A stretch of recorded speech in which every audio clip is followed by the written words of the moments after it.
3 సిలిండర్లు అంటున్నాడు. ఇంకా ఏదేదో బస్సు ప్రయాణం రకరకాలు చెప్తున్నాడు. మరి 14లో నువ్వు చేసిన ప్రామిస్లు 1,00,00,000 కోట్ల దాకా రుణమాఫీ కావాల్సింది. మాది మొత్తం అంతా కలిసి 13,000 15,000 కోట్లు 5 ఏళ్లలో చేసింది. నిరుద్యోగ భృతి లేదు, లాస్ట్లో 1,00,000 మందికో 2,00,000 మందికో ఇచ్చినట్టున్నాడు. సిలిండర్ల మీద కూడా ఏదో చెప్పాడు, నాకు గుర్తుండి, సబ్సిడీ అని. దాని మీద సబ్సిడీ ఇస్తారని ప్రకటించాడు, పైసా ఇవ్వలేదు. ఇట్లాంటివి ఒక 10 12 ఉన్నాయి ఆయన చెప్పినవి. ఇందులో ఒక్కటే ప్రతి అది బాబు జాబ్ కావాలంటే బాబు రావాలా, ఎక్కడ గోడల మీద చూసినా అదే రాసినాడు. ఏమైంది ఆఖరకు? మరి వీటికి ఆన్సర్ ఇవ్వాలిగా. లేకుంటే నేను ఆ రోజు ఇంటికి ఉద్యోగం అన్నట్టున్నాడు, ఆ రోజు నేను చెప్పినవి నేను చేశాను, ఇదిగో ఈరోజు మళ్ళీ ఇవి చెప్తున్నా చేస్తాననగట్లా లేదుగా. లేదు జగన్మోహన్ రెడ్డి గారు చెప్పినది ఇదిగో చేస్తానన్న దాంట్లో ఇదిగో ఇది రాలేదు అనగలలా. లేదా జగన్మోహన్ రెడ్డి గారు చేస్తున్న ఈ విధానం తప్పు, వాలంటీర్లది కూడా అనలేకపోతున్నావు నువ్వు. మధ్యలో అనబోయాడు, మళ్ళీ 4 గడుచుకున్నాడు, ఇదే కొట్టేయట్టుంది అని చెప్పి మేము ఎప్పుడు అనలేని ఇప్పుడు ఇద్దరు ఆయన దత్తపుత్రుడు ఇద్దరు కూడా ఓ పెద్ద సంజాయిషి ఇస్తాండ్రు. మేము అట్లా వ్యతిరేకమేం కాదు, అదే అని ఈ వాలంటీర్లకు కంటిన్యూ చేస్తాం, ఇంకా మెరుగైన ఇది చేస్తాం, మేమేదో ఒకరిద్దరు నిన్నాం అని సంజాయిషీలు ఇచ్చుకుంటాం. ఎందుకు? దేనికి ఆన్సర్ లేదు. ఇవి ఏమీ లేకనే వ్యక్తిగతమైన అటాక్ మొదలుపెట్టి వివేకానంద రెడ్డి మర్డర్ కేసు అంటాడు, ఏందో గొడ్డలు వేటంటాడు, ఇంకోటి అంటాడు, లేదా ఏది కాకపోతే బూతులకు తిట్టుకొని మొదలు పెట్టడం, సైకో అనడం, ఫ్యామిలీని తిట్టడం, ఏదైతే ఏమి చేతగాని దద్దమ్మలు అసమర్థులు వాళ్ళు ఏదైతే వాళ్ళు చేసే పని ఏదైతే ఉందో తిట్టడం అదొకటే వాడికి ఏం చేత కదా కాబట్టి తిడతాడు. దానికి దిగిపోతున్నాడు.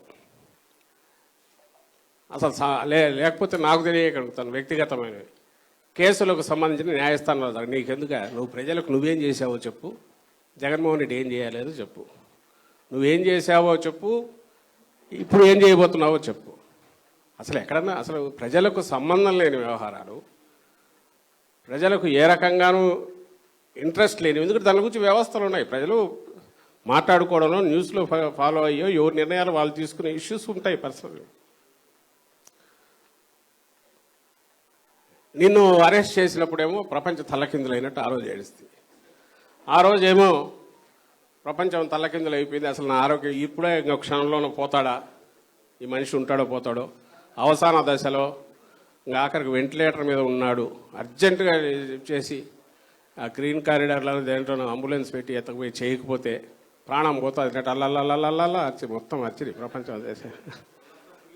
అసలు అయిపోయింది మామూలుగా చేయలే. అసలు ఏమైందా అనకని మనం అనబోతే మనం తిట్టిరి, మీకు మానవత్వం లేదా అని తిట్టిరి.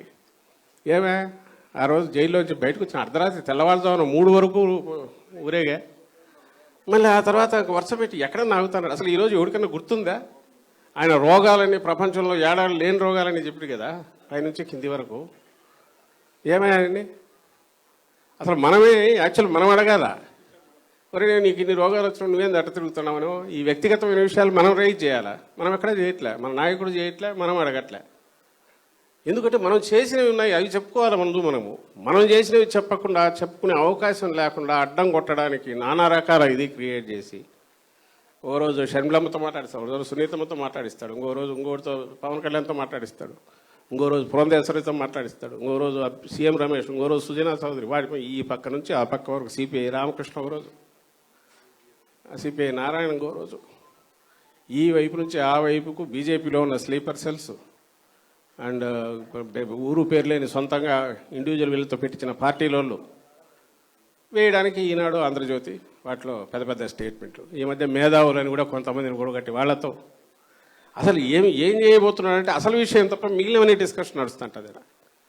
మనం దాని మీద ఆన్సర్ ఇవ్వకపోతే ఆన్సర్ లేదా మీకని ఎవడో మధ్యలో ఇంకోటి అడుగుతాడు, అది ఆన్సర్ ఇద్దామంటే మనం చేసినవి చెప్పుకోవడానికి టైం సరిపోవట్లా.